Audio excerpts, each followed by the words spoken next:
नमस्कार सर्व स्वामी भक्तांना वटवृक्ष चॅनलमध्ये हार्दिक स्वागत। मार्गशीर्षचा महिना चालू आहे।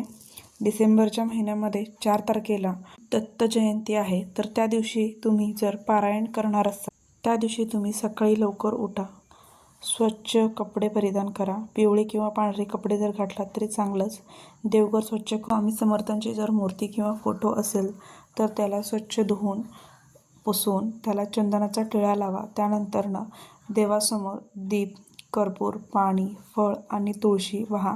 त्यानंतर तुम्ही तुमच्या मनातील संकल्प ठेवू शकता, जसं की आज मार्गशीर्ष पौर्णिमेच्या पवित्र दिवशी मी श्री दत्तगुरू कृपेने मी आज पारायण करण्याचा संकल्प घेतलेला आहे। तर हे पारायण निर्विघ्नपणे पार पडो असं म्हणा आणि नमस्कार करा।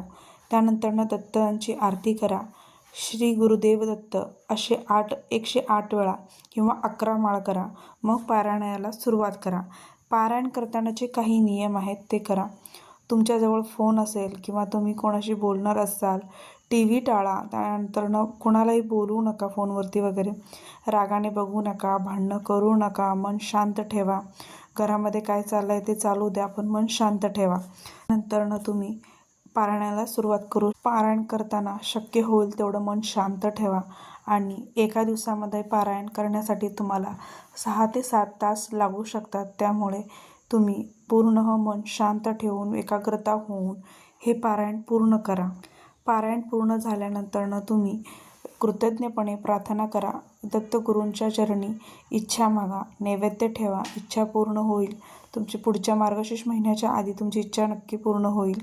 देवाला नमस्कार करा। अन्न त्या दिवशी तुम्ही दान करू शकता।